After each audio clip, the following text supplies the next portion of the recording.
Merhaba sevgili arkadaşlar, Vitili Patili Örgüler YouTube kanalıma hoş geldiniz. Bu sevimli tırtılımızı beraber yapacağız inşallah. Şimdiden kolay gelsin arkadaşlar. Öncelikle kafa yapımıyla başlıyoruz.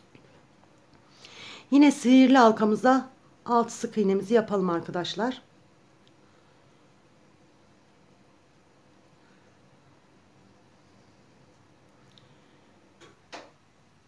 Evet.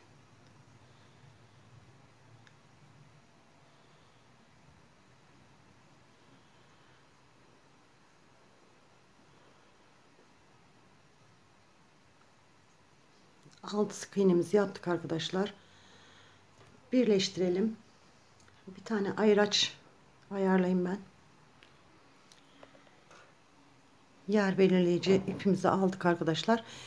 Şimdi ikinci sıramıza geçtik. Bu sıramızda 6 sık iğnemiz vardı. 6 sık iğnemizin hepsine çift batıyoruz arkadaşlar. Yani sık iğne sayımızı 12'ye çıkarıyoruz. Diğerlerinde olduğu gibi.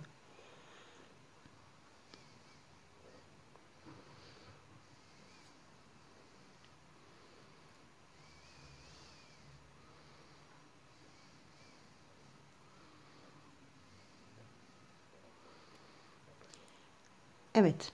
6 sık iğnemizi 12'ye çıkaralım. Hepsine çift batarak arkadaşlar. Sık iğne sayımızı 6'dan 12'ye çıkardık arkadaşlar. Bu sıramızda bir tek bir çift batıyoruz. Bir tek bir çift. Daha önceki videolarımda da bahsetmiştim. Ben ip markası vermiyorum. Tığ kalınlığı vermiyorum arkadaşlar. Herkes istediği tığ ve iple yapabilir. Uygun fiyatlı iplerle yapabilirsiniz. O yüzden ip kalınlığı ve tığ kalınlığı vermiyorum. Evet, bu sıramızda bir tek bir çift yaparak sık iğne sayımızı 18'e çıkardık arkadaşlar.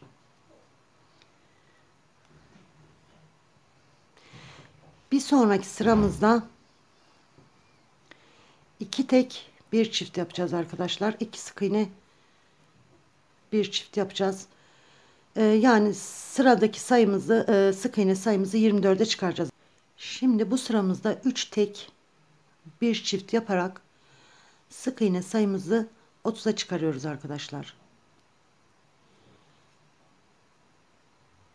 3 tane tek batıyoruz.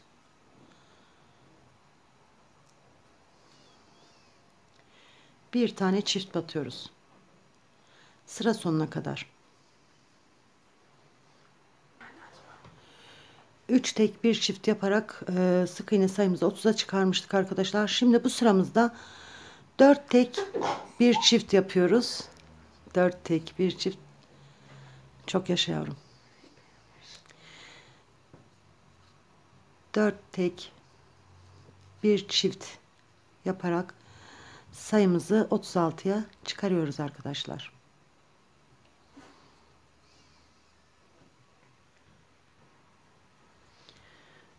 Evet arkadaşlar, bu sıramızda son artırmamızı yapacağız. Yani 5 tek bir çift. Sıra sonuna kadar 5 tek bir çift yapacağız. Sık iğne sayımızı 42 olarak bu sıramızı bitireceğiz.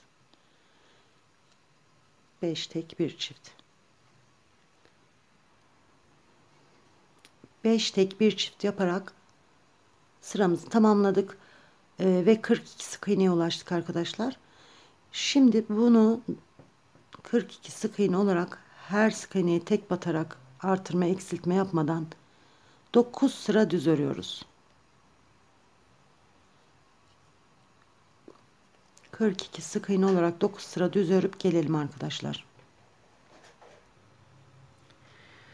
Evet, 9 sıra düz ördük arkadaşlar. Şimdi gözlerimizi takacağız burada. Burası düz örmeye başladığımız yer. Düz örmeye başladığımız yer burası. Şimdi buradan değil de biraz ilerleyelim arkadaşlar. Çünkü burada kötü durmasın gözler. Sürekli burada ip geçişi oluyor. Şöyle göstereyim. Bu düz örmeye başladığımız yeri takip edelim. Şu şekilde. Aynı zamanda arttırmaların da bittiği yer burası. Tam şöyle ön tarafa gelecek şekilde artırmaların bittiği yer, düz örmeye başladığımız yer. Şimdi buradan 1 2, şurası arttırmanın bittiği yer, düz örmeye başladığımız yer. 1 ve 2. sıra. 2. sıramıza gözümüzü takıyoruz.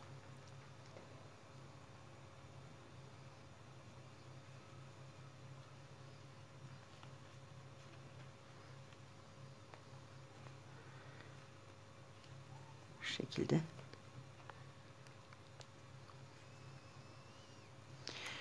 Şurasının iyi geçmesine dikkat edelim arkadaşlar. Şöyle. Şöyle. Klipsini takalım. Evet. Şimdi bu ilk gözümüzü taktık. 1 2 3 4 5 6 7. 7 tane sık iğne bırakıyoruz.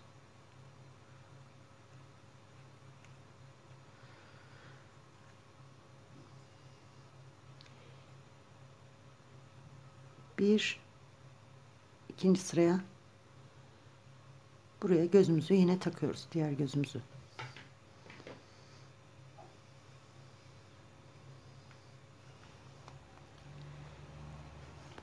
İki gözümüzün aynı hizada olmasına dikkat edelim. Şu baktığımız zaman evet aynı hizada, diğer gözümüzü de buraya takıyoruz.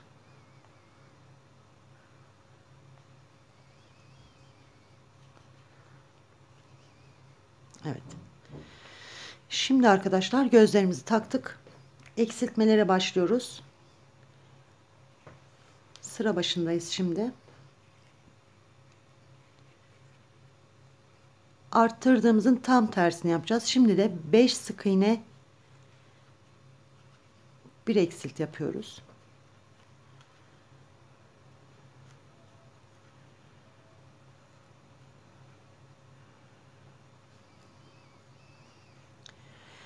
Eksiltmeyi de göstereyim size. Şu şekilde. Sıra sonuna kadar 5 tek bir eksilt yapıyoruz.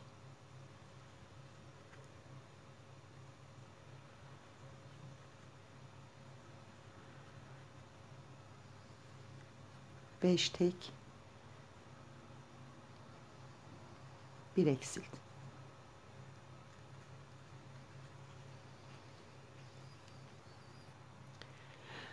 Beş tek bir eksilt yaparak 42 olan sık iğne sayımızı 36'ya düşürdük arkadaşlar. Şimdi bu şekilde devam ediyoruz. 4 tek bir eksilt, 3 tek bir eksilt, 2 tek bir eksilt. Şimdi 2 tek bir eksilt yapalım. Gelelim elyafımızı dolduralım arkadaşlar. Sonrasında devam edeceğiz. Elyafla doldurdum kafamızın içine. Şimdi eksiltmelere yine devam ediyoruz. Bir tek bir eksilt yapıyoruz bu sıramızda.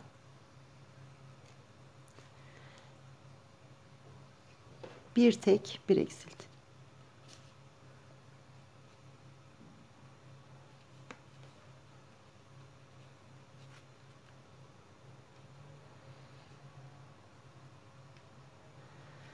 Sıra sonuna kadar bir tek bir eksilt yapıyoruz. Yani sık iğne sayımızı 12'ye düşürüyoruz. Bir tek bir eksilt yaptık. Şimdi 12'ye düşürdük sık iğne sayımızı.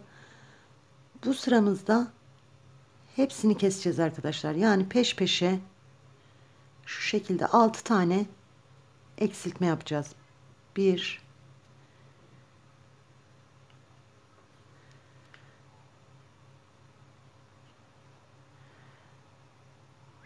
şöyle,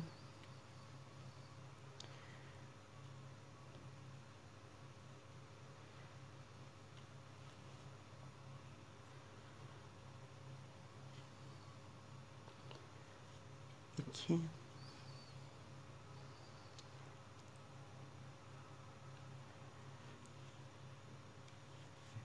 3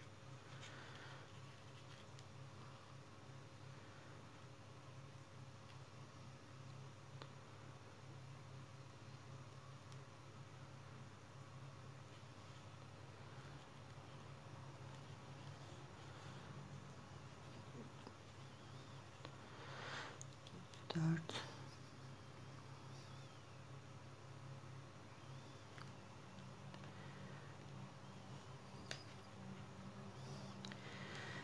5 ve son eksiltmemizi yapıyoruz. 6. Evet arkadaşlar, buranın kapanması için de tek alıyoruz bunlardan. Şöyle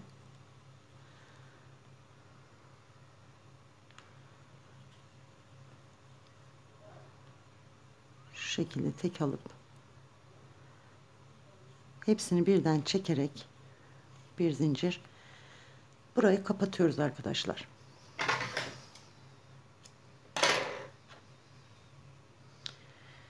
İpimizi de şu şekilde çekelim. Evet arkadaşlar, kafamızı tamamlamıştık. Şimdi bu tırtılımızı erkek tırtıl yaptım. Fiyonklu, papyonlu.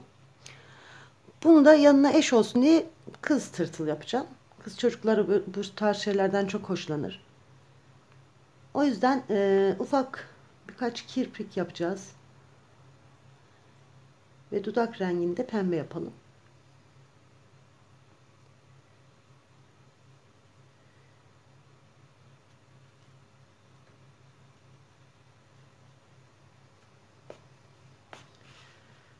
Bunu kafasını dikmeden önce yapıyorum ki bu ipler altında kalsın, kötü bir görüntü olmasın diye.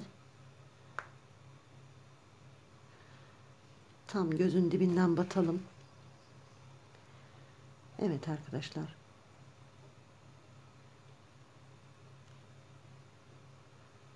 Şöyle.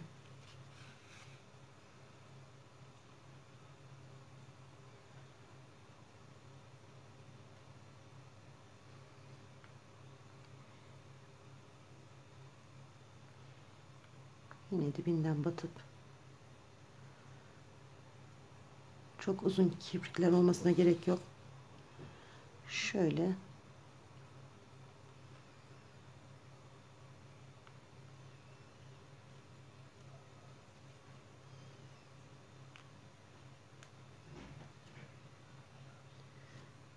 evet. Diğer gözümüze de aynı şekilde yapalım arkadaşlar. Evet, kirpiklerini yaptık arkadaşlar. Şimdi dudağını yapacağız. 1, 2, 3. sıraya şöyle işaret koyalım isterseniz. 1 aşağı doğru gözden sonra 1, 2, 3. Şöyle ortalayalım iki gözümüzü. Şu şekilde.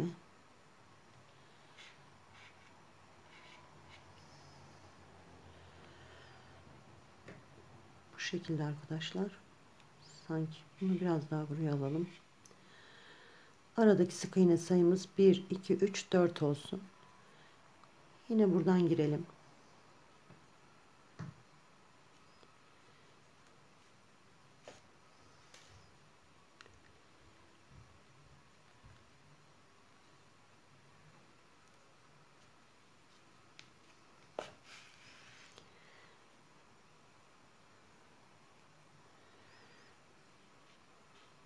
Evet.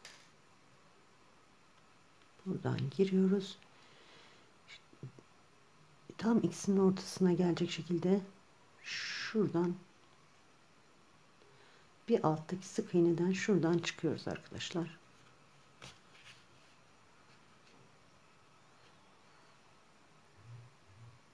İpimizin altından girelim.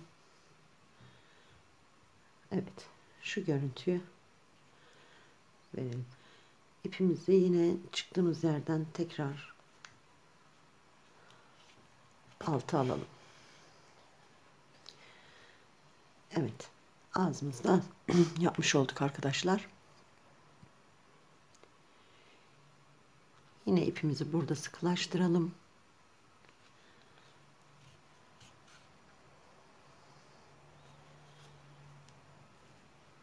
Söylediğim gibi, pardon, bu ipler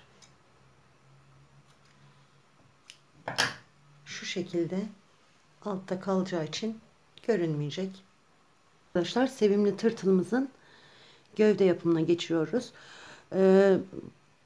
Yapacağımız şeyler kafa yapımındakinin aynısı. Yine sihirli halkamız var.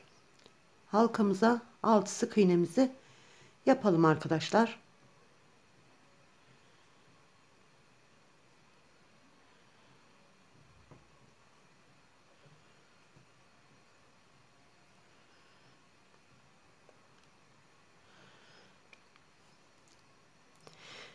Ve yine bir üst sıraya geçtiğimizde her birine çift batarak 6 sık iğnemizin sayısını 12'ye çıkaralım. Evet, hepsine çift batarak 12 sık iğneye ulaştık arkadaşlar. Şimdi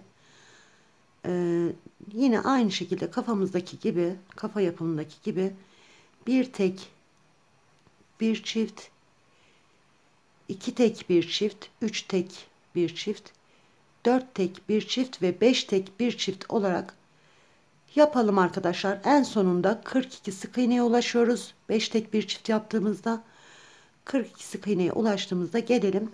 Sonrasında devam ederiz. Evet, 5 tek bir çift yaptık ve en son sıradaki sayımızı 42'ye yükselttik arkadaşlar. 42 sık iğne olarak 9 sıra düz örüyoruz. Aynen kafada yaptığımız gibi 9 sıra düz örelim. Sonrasında eksiltmelere geçeceğiz.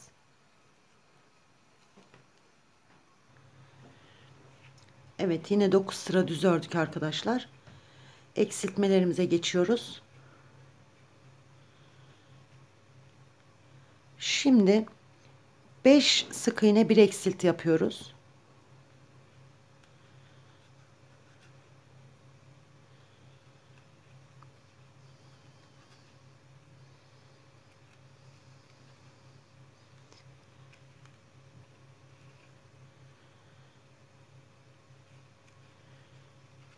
Beş sık iğne bir eksilt.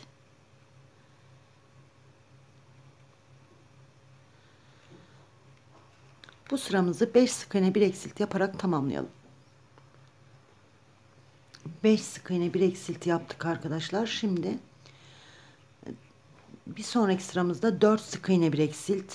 Sonrasında 3 sık iğne bir eksilt ve 2 sık iğne bir eksilt yapalım. İçini de elyafla doldurup gelelim arkadaşlar. En son 2 sık iğne bir eksilt yapalım. Yani 18 sık iğne kalacak şekilde içini doldurup gelelim. 18 sık iğnemiz kaldı burada. Şimdi diğer rengimize geçeceğiz arkadaşlar. 2 tek bir eksilt yapmıştık. Elyafla içini doldurduk. Şimdi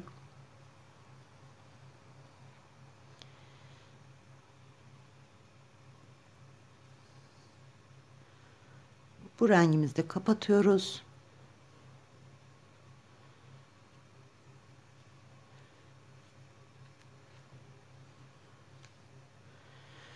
Ve en son 2 tek bir eksiltle bitirmiştik. Şimdi 2 tek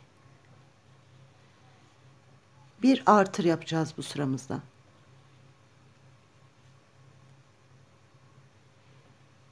Yeni rengimizle 2 tek bir artır yapacağız.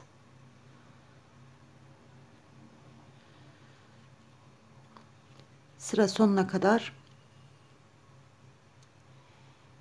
2 tek bir artır yaparak sık iğne sayımızı 24'e çıkaralım arkadaşlar.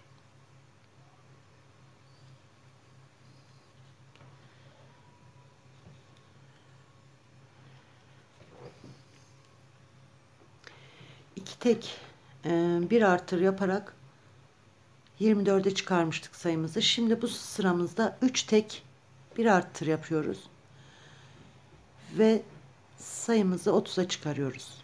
3 tek bir artır. Bir sonraki sıramıza geçiyoruz arkadaşlar. Burada 4 tek bir artır yapıyoruz.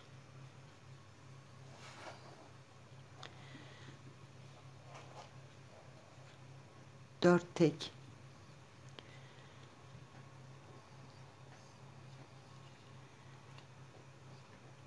bir artır. Bu sıramızı 4 tek bir çift şeklinde tamamlayalım. Bir sonraki sıramıza geçiyoruz arkadaşlar. Bu sıramızda 5 tek bir çift yapıyoruz. Ve yine sık iğne sayımızı 42'ye çıkarıyoruz arkadaşlar. 5 tek bir çift. 5 tek bir çift yaparak sayımızı 42'ye çıkardık arkadaşlar. Şimdi yine 9 sıra düz örüyoruz. 9 sıra düz ördük arkadaşlar. Şimdi tekrar eksiltmelere geçiyoruz. Şimdi 5 sık iğne,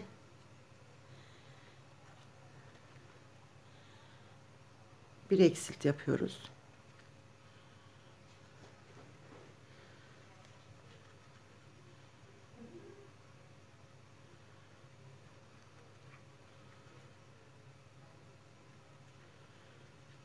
Beş sık iğne, bir eksilt.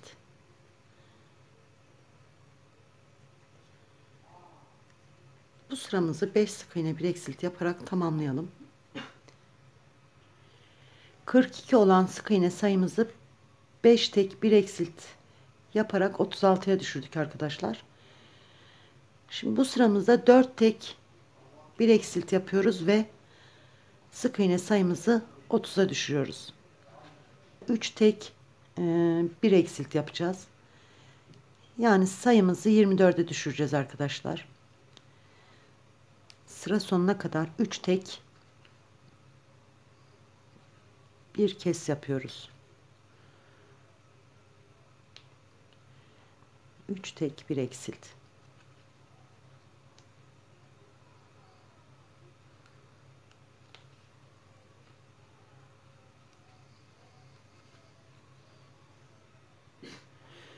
Üç tek bir eksilt yaparak 24'e düşürmüştük sık iğne sayımızı. 2 tek bir eksilt yapıyoruz ve bu sıradaki sayımızı 18'e düşürüyoruz arkadaşlar. 2 tek bir eksilt yapalım. İçine elyafla doldurup gelelim arkadaşlar. Evet arkadaşlar, 2 tek bir eksilt yaptık. İçini doldurduk. İkinci boğumumuzu da yapmış olduk. Şimdi burada tekrar renk değiştireceğiz. Dediğim gibi mantık aynı. Aynı şeyleri yine yapacağız. Burada da renk geçişini yapalım. Ne yapmamız gerektiğini tekrar edelim. Şimdi rengimizi değiştirelim burada.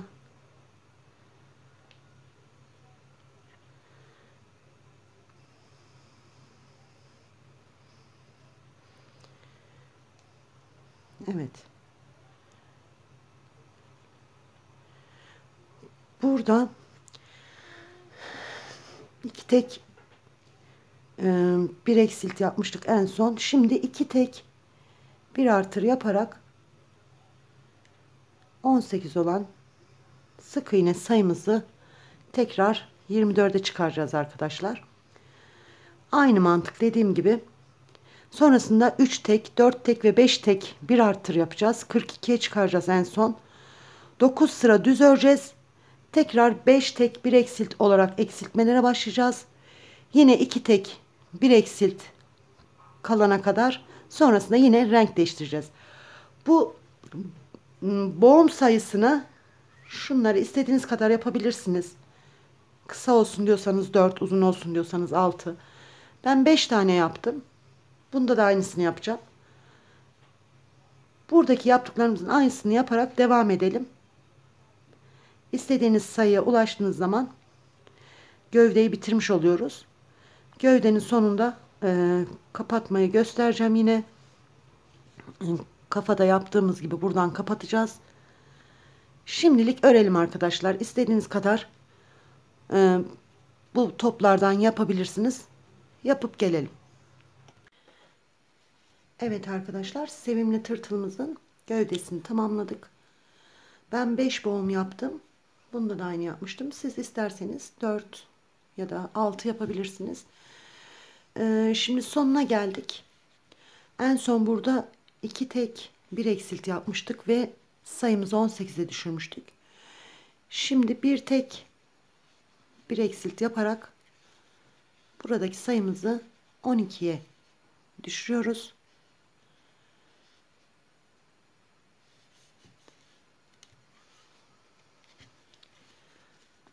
Evet, bir tek 1 eksilt yapalım sıra başına kadar arkadaşlar. Bu sıramızda hepsini peş peşe eksilteceğiz arkadaşlar. Şu şekilde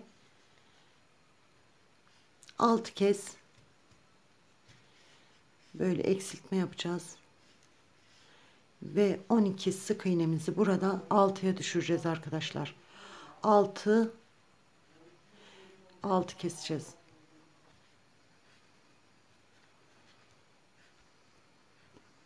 Evet, 6 eksiltmemizi tamamladık arkadaşlar. Şimdi burada ufak bir yerimiz kaldı. Ona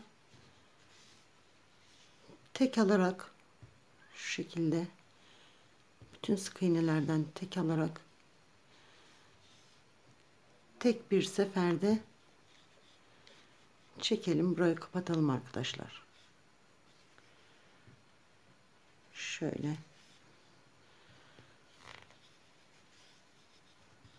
Evet, hepsini tek bir seferde çekelim. Sabitleyelim.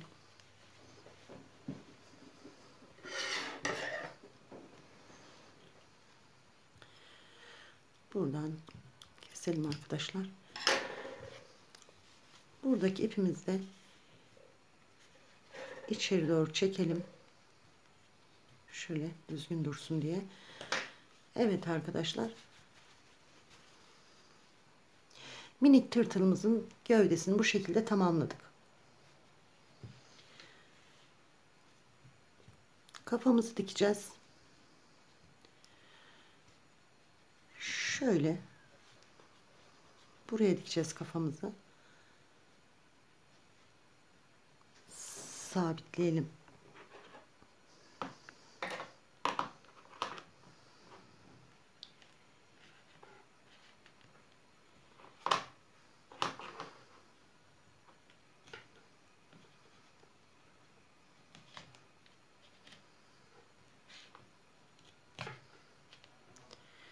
Evet, iğnelerimizi de şu şekilde sabitleyeceğiz. Sonrasında dikimini göstereceğim arkadaşlar. Evet.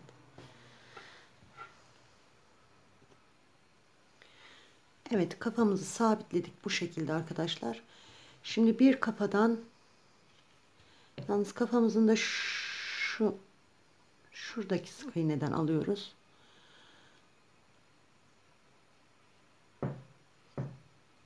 Bir kafadan bir gövdeden alarak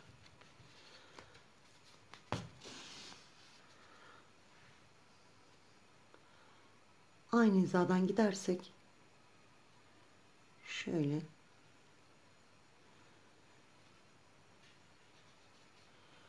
gördüğünüz gibi bir kafadan bir gövdeden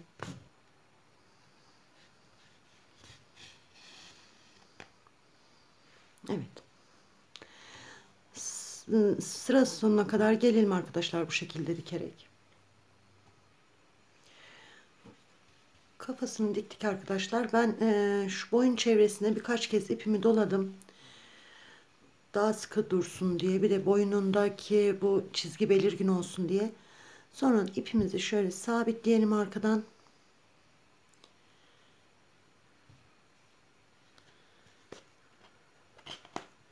Evet.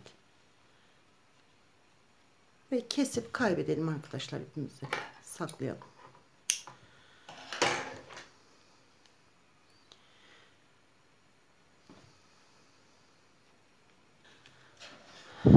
Böylelikle kafamızda gövdemize dikmiş olduk arkadaşlar. Ayak yapımına geçeceğiz şimdi. Sevimli tırtılımızın ayaklarını yapacağız arkadaşlar. Yine ipimizi alalım. Şöyle söyleyeyim, isterseniz kendi renginde, isterseniz farklı, hani koyu pembe, açık pembe olacak şekilde dikebilirsiniz. Ben bu tırtılımızda tam tersi dikmiştim. Bunda da rengine dikeceğim. Öncelikle ayak yapımımızı anlatalım. Ben diğerlerini yaptım arkadaşlar. Birinde ipi tam kestim. Birinde uzun bıraktım. Yani karşılıklı dikeceğimiz için birinde olması yeterli. Şimdi yine sihirli halkamızı yapalım.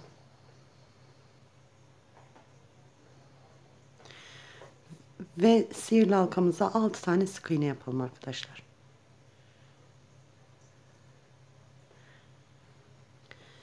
Sihirli halkamıza 6 sık iğnemizi yaptık arkadaşlar. Şimdi bir üst sırada her sık iğneye çift batıyoruz ve burayı 12 yapıyoruz. 6 sık iğnemizi 12'ye çıkarıyoruz. Her sık iğneye çift batalım.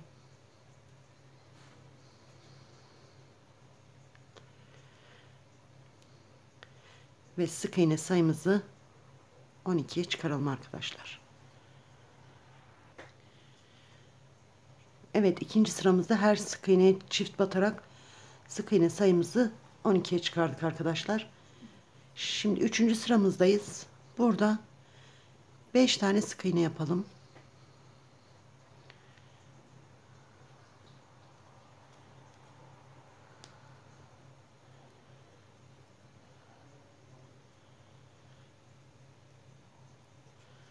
Beş sık iğne yapalım.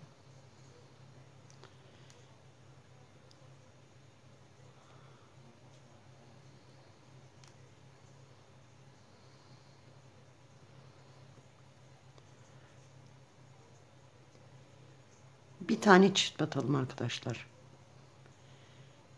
5 sık iğne, bir çift yapalım.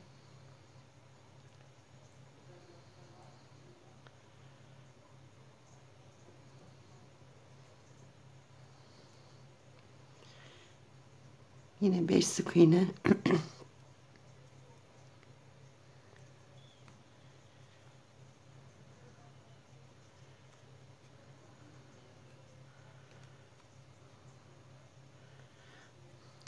Bir çift.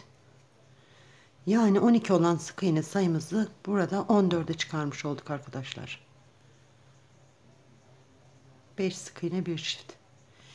Şimdi 5 sıra 14 sık iğne olarak düz örüyoruz. 5 sıra arkadaşlar. Artırma eksiltme yapmadan 5 sıra düz örelim.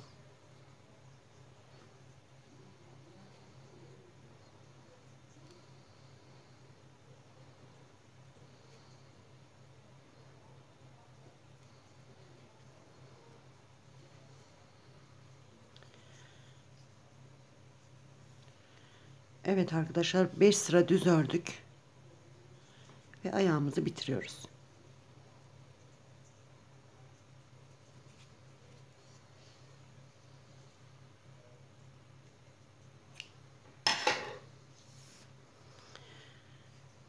Evet, diğerlerini örmüştüm ben.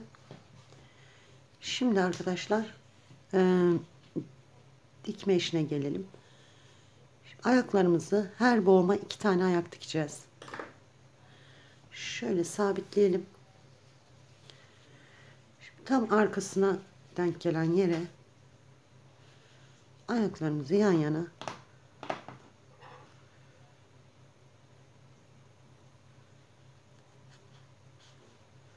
tam yaptığımız boğumun şöyle ortasına gelecek şekilde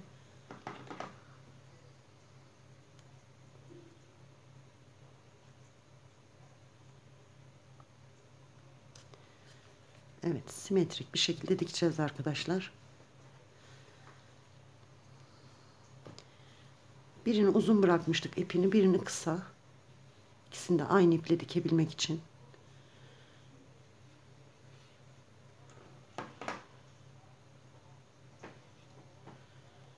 Dediğim gibi isterseniz farklı rengi, yani koyuyu açığa, açığı koyuya dikebilirsiniz. Bunu da yaptığım gibi. İsterseniz hepsini aynı rengine dikebilirsiniz.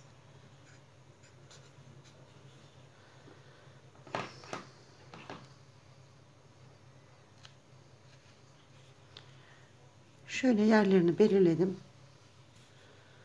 Bu şekilde dikmeye başlayalım. Evet arkadaşlar, şimdi ayaklarımızı dikmeye başlayalım. Şöyle bir gövdeden bir ayaktan alarak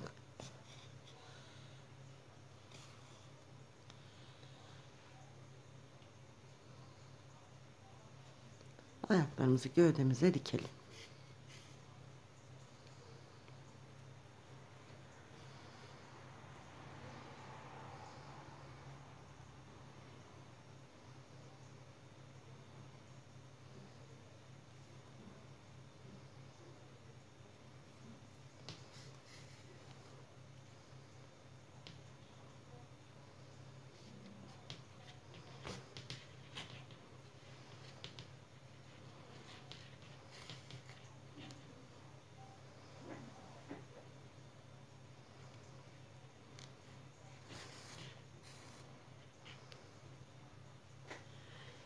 Bu bacağımızı diktik arkadaşlar. Buradan karşıya geçerek şöyle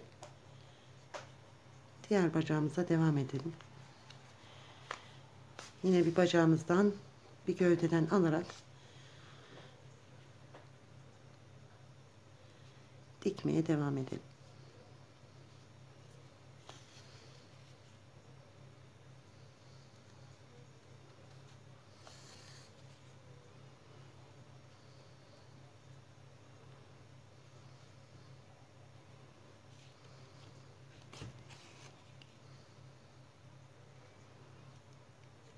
Evet, bu şekilde dikelim.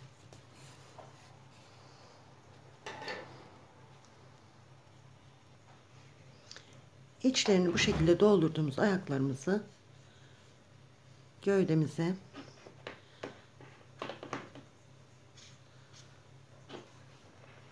sabitleme iğneleriyle sabitledim. Bu şekilde arkadaşlar, bir taraftakilerinde ipleri var, diğer tarafta ip yok. İkisini de aynı iple dikiyoruz. Buradaki diktiğimiz gibi aynen bu şekilde hepsinin ortasına gelecek şekilde aynı hizada ayaklarımızı dikiyoruz arkadaşlar. Evet, ayaklarını diktim arkadaşlar şu şekilde.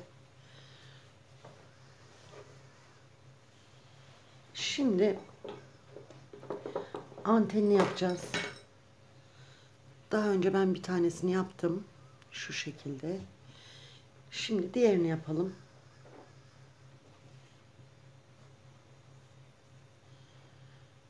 Antende yine sihirli halkamızı yapıyoruz. Şöyle. Ve sabitliyoruz. İçine 6 tane sık iğnemizi yapıyoruz.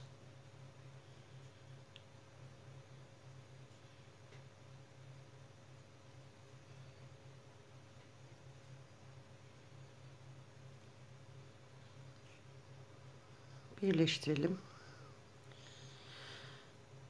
Her sık iğneye çift batarak buradaki sık iğne sayımızı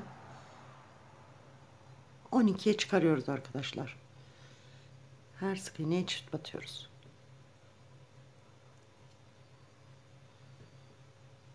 Sık iğne sayımızı 12 yapalım.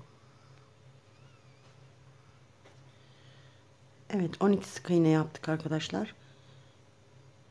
Her birine çift batarak. Şimdi 2 sıra düz örüyoruz. 12 sık iğne olarak 2 sıra düz örelim. 2 sıra 12 sık iğne olarak düz örelim. Gelelim.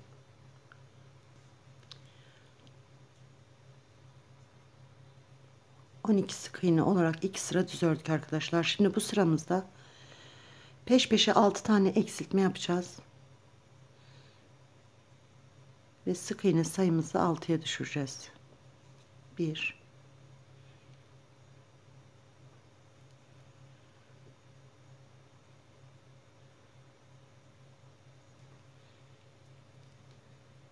2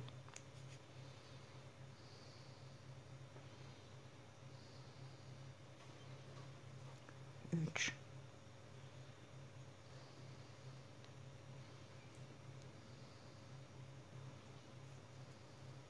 4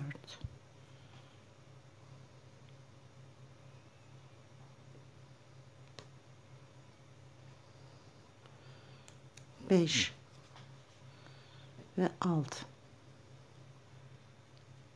Peş peşe 6 tane eksiltme yaptık ve sık iğne sayımızı burada 6'ya düşürdük arkadaşlar. Ben birazcık elyaf koydum içine bu sırada. Çünkü daha tok dursun, düzgün dursun diye. İçine azıcık elyaf koyup gelelim. İçine elyaf doldurduk arkadaşlar. Şimdi 3 sıra düz öreceğiz. 6 sık iğne olarak 3 sıra düz örelim.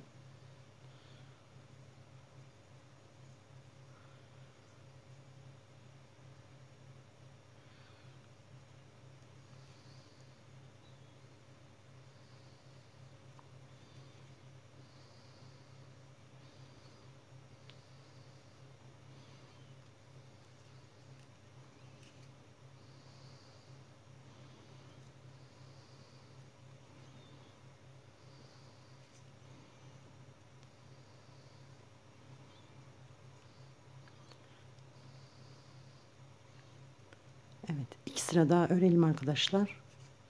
Antenimizi bitirelim. 3 sıra 6 sık iğne olarak düz ördük arkadaşlar. Ve bitiriyoruz. Diğerinde ipi kısa kesmiştim.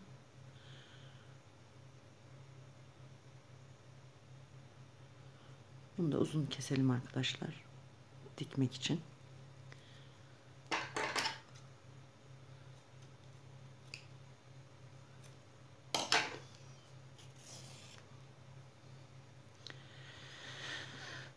Evet, antenlerimizi şöyle yine iğnelerimizle sabitleyelim. Tam ortadan 1 2 üçüncü,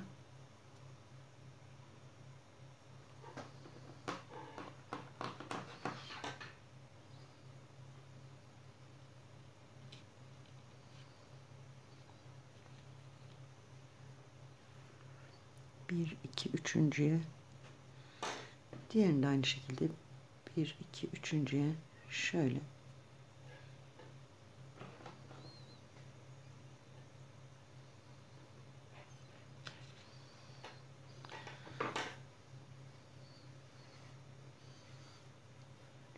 karşılıklı dikelim.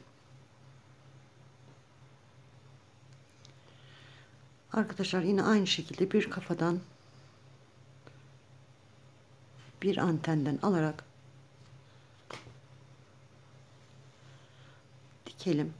Ayaklarda olduğu gibi, kafada olduğu gibi bu şekilde antenlerimizi kafamıza dikelim.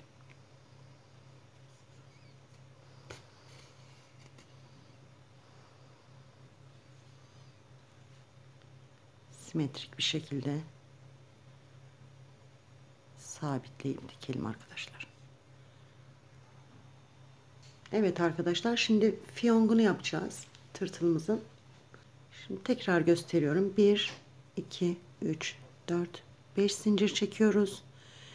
2 kere doluyoruz ve dörtlü trabzan yapıyoruz.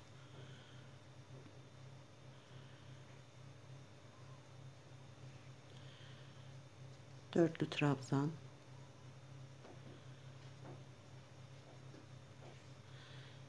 çektiğimiz zincirle beraber, yani şu 5 zincirle birlikte sayarsak 6 tane dörtlü trabzanımız olsun.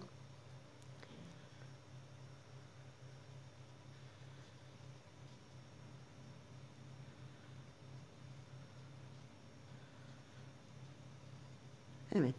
2, 4, 6 tane. Şimdi 5 zincir çekiyoruz. Ve buraya ilmek kaydırarak sabitliyoruz. Şimdi tekrar 5 zincir çekelim. Aynı şekilde buraya da dörtlü trabzanlar yapacağız. Zincirle sayalım. 2 etti. 3 etti.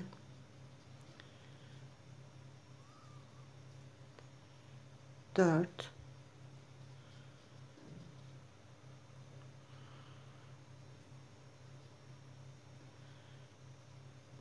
5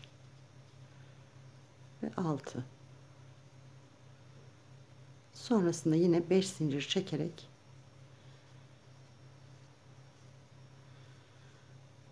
buraya sabitliyoruz. Buradaki sihirli halkamızı çekerek ortasını birleştiriyoruz. Bir zincir çekelim arkadaşlar.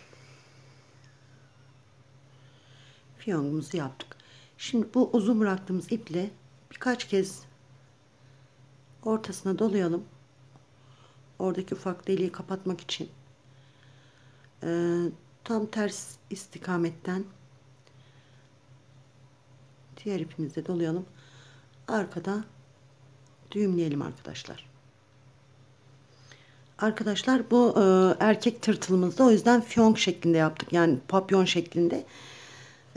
Bu kız tırtılımıza da toka şeklinde şöyle kafasının üzerine dikeceğim. Evet, kafasının üzerine toka şeklinde dikelim arkadaşlar.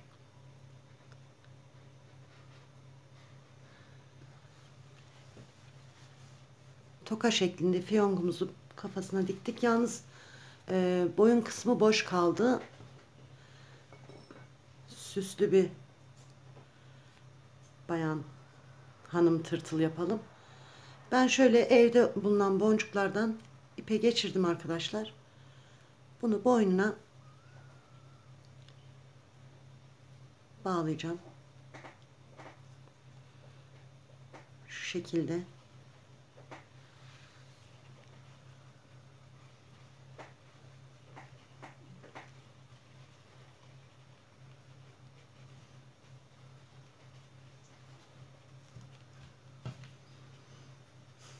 Şöyle. Sevimli tırtırımızı bitirerek bir videomuzun daha sonuna geldik arkadaşlar. Hepinizin eline emeğine sağlık. Eğer beğendiyseniz Vitili Patili Örgüler YouTube kanalıma abone olmayı ve videolarımı beğenmeyi unutmayın lütfen. Yine çok güzel vakit geçirdik. Çok güzel çalışmalar yaptık. Allah'a emanet olun. Sevgiyle ve örgüyle kalın. Hoşça kalın arkadaşlar.